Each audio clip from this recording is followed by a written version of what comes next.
Oke, kembali lagi bersama saya lagi Permata Aji. Di pertemuan kita kali ini kita akan bahas tentang salah satu aspek penting dalam pemeliharaan unggas, yaitu bahan pakan. Nah, di bahan pakan ini kita akan bahas tentang 5 materi.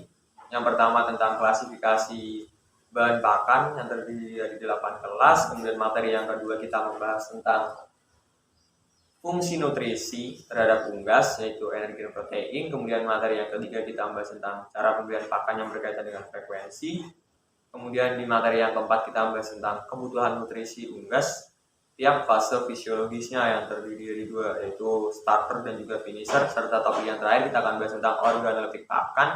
Di sini kita akan menjelaskan tentang bentuk, bau, dan warna dari bahan pakan yang akan kita jadikan pakan untuk ayam kita. Nah, langsung saja kita ke materi yang pertama, yaitu tentang klasifikasi bahan pakan.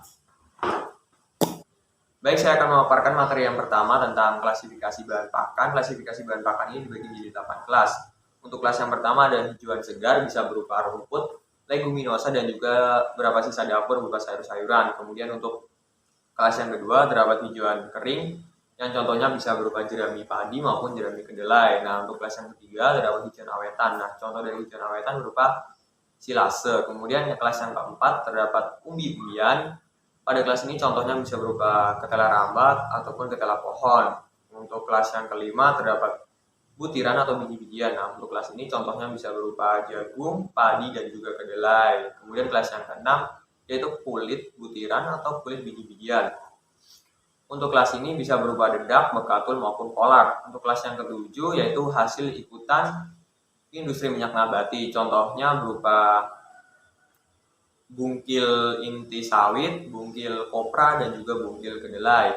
Untuk kelas yang terakhir yaitu kelas ke-8 adalah hasil ikutan produksi pertanian. Contohnya bisa berupa limbah kecap, gamblong, dan juga limbah mie.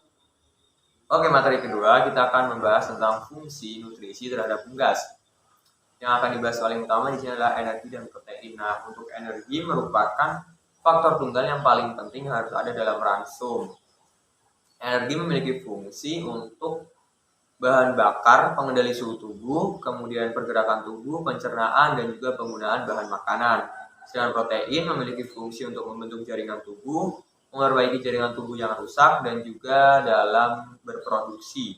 Dan apabila ada sisa maka akan diubah menjadi energi. Protein dan energi memiliki fungsi utama dalam sistem produksi unggas. Nah, apabila ransum yang dimakan oleh ayam atau unggas kita memiliki kadar protein dan energi yang rendah, maka akan menghambat pertumbuhannya. Oke, kembali lagi bersama saya akan melanjutkan penjelasan saya yang kemarin mengenai bahan pakan. Kemarin saya sudah menjelaskan tentang klasifikasi bahan pakan dan juga tentang fungsi nutrisi terhadap unggas. Nah, kali ini saya akan menjelaskan tentang cara atau frekuensi pemberian pakan terhadap unggas. Nah, pemberian pakan atau frekuensi ini dibagi menjadi 3 cara, yaitu dengan 2 kali pemberian pakan dalam 1 hari, kemudian ada 3 kali pemberian pakan dalam 1 hari, dan juga 4 kali pemberian pakan dalam 1 hari. Nah, untuk pemberian pakan dengan metode 2 kali dalam sehari itu dilakukan pada pukul 6 pagi dan juga 6 sore. Sedangkan untuk pemberian pakan dengan cara 3 kali sehari maka dilakukan pada pukul 6 pagi, 12 siang, dan juga 6 sore. Sedangkan untuk cara pemberian pakan yang terakhir yaitu dengan 4 kali pemberian pakan maka dilakukan pada pukul 6 pagi, 10 pagi, pukul 2 siang, dan juga pukul 6 sore.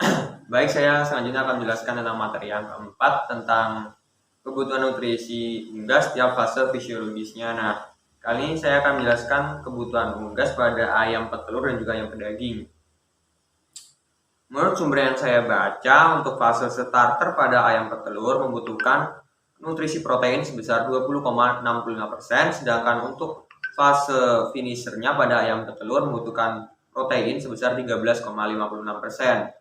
Dengan untuk ayam pedaging, protein yang dibutuhkan pada fase starternya adalah sebesar 22,86%, dan juga pada fase finishernya membutuhkan kadar protein sebesar 19,61%. Kemudian untuk kebutuhan energinya pada fase petelur tipe fisiologis starter membutuhkan energi sebesar 2.385 kcal per kilogram. Sedangkan untuk fase finishernya membutuhkan kadar energi sebesar 2.575 kcal per gram. Sedangkan untuk ayam pedaging kebutuhan energinya mencapai 3015 kcal per kilogram untuk fase starter, sedangkan untuk fase finishernya membutuhkan kadar energi sebesar 3150 kcal per kilogram.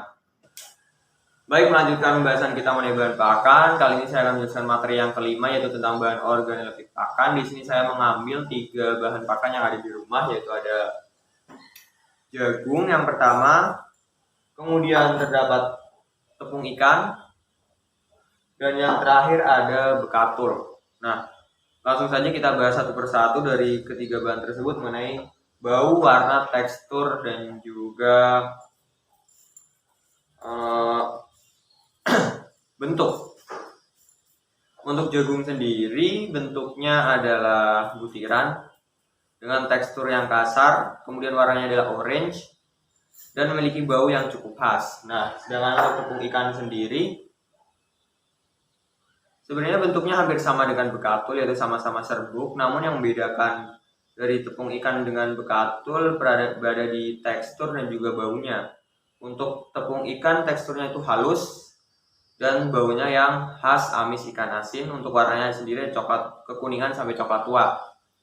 Nah, untuk bekatul sendiri seperti yang saya sampaikan sebelumnya di tepung ikan sama-sama berbentuk serbuk, namun yang membedakan adalah teksturnya.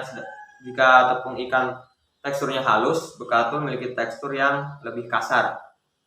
Di sini memiliki bau yang cukup khas, itu manis. Kemudian warnanya adalah coklat kekuningan. Sekian video penjelasan saya mengenai bahan pakan. Terima kasih. Selamat siang.